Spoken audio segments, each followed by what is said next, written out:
Okay, I'm going to cover a couple things in this video. A kid from Dallas, I guess, Dallas soccer kid, it's his handle on there. He asked me to show him pretty much what I'm doing. I pretty much just use Texas rigs, and this is kind of what it looks like in the finished product here. I don't know how that's going to show up on film, but anyway, I'm going to go ahead and cut this. Hit your release, first of all, that helps. Hit your release on your reel, and that way you're able to pull some line out. And I'm just going to start over. I may do this with a rope too, so you can see actually what I'm doing. I don't actually, this is pretty sad. I guess I just hadn't stopped to figure out the name of this knot. I'm not real good. I only know a few knots. But this is one that a friend of mine showed me, and it works well. So basically I just start out with my weight, whatever pound line you're going to use and whatever size weight you're going to, 3/16, 1/4, whatever. But anyway, just run that through there this way, because it's like, picture my finger as the worm. You want the top meeting there, not the other way. It wouldn't make any sense. So have that way. And I do mine a little differently. My tournament friends, they've done quite a few tournaments. They do crazy shit. They like bite this with their teeth. I don't like doing that. My teeth aren't that good to do that. I'm afraid I'll tear them up. So they actually take this part and they spin it around. Now what I'm going to do is a little easier to see on video. I believe it will come out easier. So I just run it through there like that. You can see I just run it through the eyelet and bring this in about that much, maybe just that much.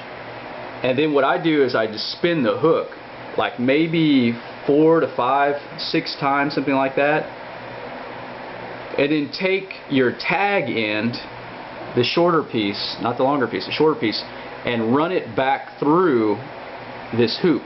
So like I said, I know bear with me here, it's probably hard to see, but I run it back through that hoop right there, that little circle, or I mean that entryway, and then run it back through this one. Sometimes it helps to kind of lick this just a little bit and then pull fast.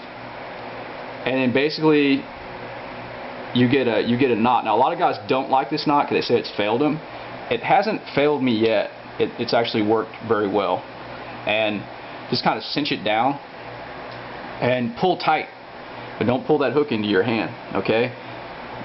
I know there's a lot of you guys I'm probably going to catch some shit for because I don't know the name of this knot. Go ahead and put it on there if you want to and chew me out later. But anyway, trim the tag in kind of close up here. And this is just one knot, but like I said, there's people that run it through. They'll actually loop it this way and run it through the eyelet also this way, and then they've got the doubled. Now that's another way you can do it, but this is a way pretty much that my main way that I do it, and it works. And I'm pulling like crazy, and it's not coming loose.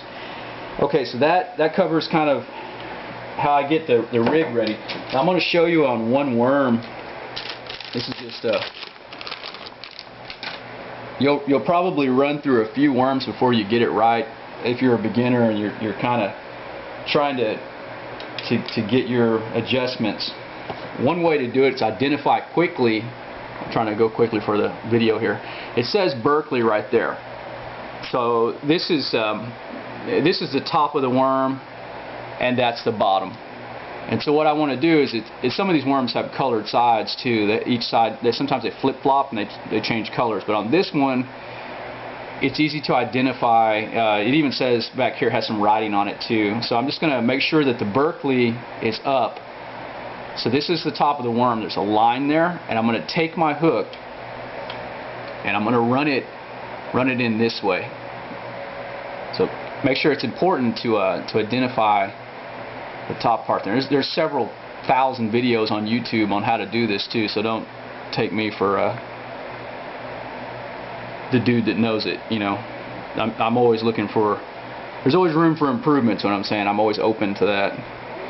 And just slide it up. So you saw the way I went in, okay, on this thing. So just slide it up to the back part here. Make sure this is out of the way. Now, if you look at it, the writing's still there. It says Berkeley across here. So I'm coming in under that, and then I'm just going to try to keep it in line, and then run your hook back up through there. Now this is totally up to you. You can totally hide the hook, the tip of it, and so basically kind of what you'd have is something along these lines. Or if you want to, you can expose a little bit of the hook and kind of bring that hook out and kind of bring it back in. I pretty much, for the most part, keep it weedless. So keep that hook, you know, ready to come out when you're ready to set that hook. And that way you can pull it to the weeds and the grasses and whatnot. And the end product with what you get with it, basically this Texas rig would be something more or less like this. And just kind of make sure that it's running straight. I could actually get a little straighter than that. You can see there's kind of a hump in there. But this is pretty much the way that I do it. And it works. I've caught quite a few fish at White Rock Lake and Lake Ray Hubbard.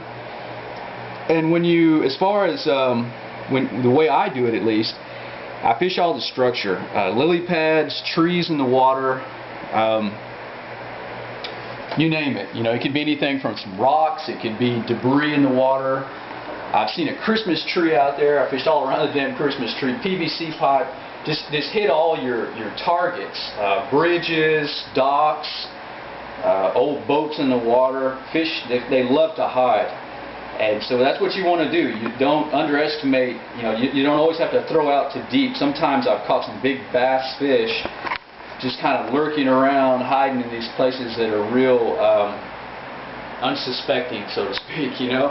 So you got to kind of get in their psychology. You know, what are they doing out there? They're hunting, they're looking for something to eat. So if they're looking for something to eat, you're coming along like a puppeteer, because that's what we are. We're hunters, but you're basically a puppeteer. So what I do is I'll pitch this out there, you know, to basically make a cast, get this to where I want it, and then once I'm there, I'll let it drop to the bottom or maybe close to the bottom, and then I swim it back. Now you can, Bill Dance, you know, you can see him on some of his videos. You know, he'll reel, pull.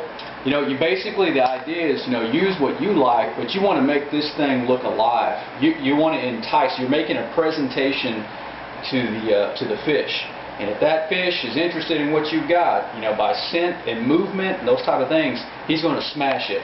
Once he's got it in his mouth, you know, the little ones sometimes will get it back here by the tail. You know, and other times they'll get enough of it to get that hook. And once they do, you know, just get ready. Look, keep your rod tip up, or just feel the sensitivity of your rod, and just pull back like, you know, like, oh, get out. Set that hook and reel him in. You know, make sure your drag is set good, and be ready, because those bass fish, you know, that's what a lot of guys that lose them, that I've seen lose them, they're just not ready. They're throwing their baits out there, screwing around, and they're just not, they're not ready. You got to be ready. These fish are predators. They're fun to catch, and it can become an addiction. They're an amazing fish. I have a lot of respect for the bass. But anyway, that's pretty much it. You know, you can do your lizards the same way. Just identify. You can look for the writing. If this were a lizard and this were his head, make sure that if this is the belly of the lizard, you're going to run your hook in. I'm going to take it back out. If this is a lizard, you're going to run your hook in this way and feed it out, run it all the way around, and then come back into your lizard or your pack of craw or whatever, and run it up in there. And you just want a nice presentation. Spray it down with some fish attractant, you know, and be patient, and don't be afraid to do things that are out of the, you know, the ordinary. Take liberties. That's what I've done. When people have told me things like don't fish after a rain, oh, it just rained, it's no good. I've gone out many times and caught some big bass right after a rain and had very good luck with it. You know, so just don't listen to the hype. I mean, listen to it, but, you know, make up your own mind. Get out there. Don't be afraid to take liberties and try new things. This is not some pros. It doesn't have a guy's name on it. This is like a $69 rod and reel. But it's a good combo setup, and it hadn't failed me yet. You know, you don't always need the latest Skeet Reese or whoever's name is on whatever. Don't fall into the marketing. I mean, if it works for you, then continue to use it. But have fun with it. Ask a lot of questions. If you see somebody that's having success, don't be afraid to ask some guys questions. Good luck with your fishing.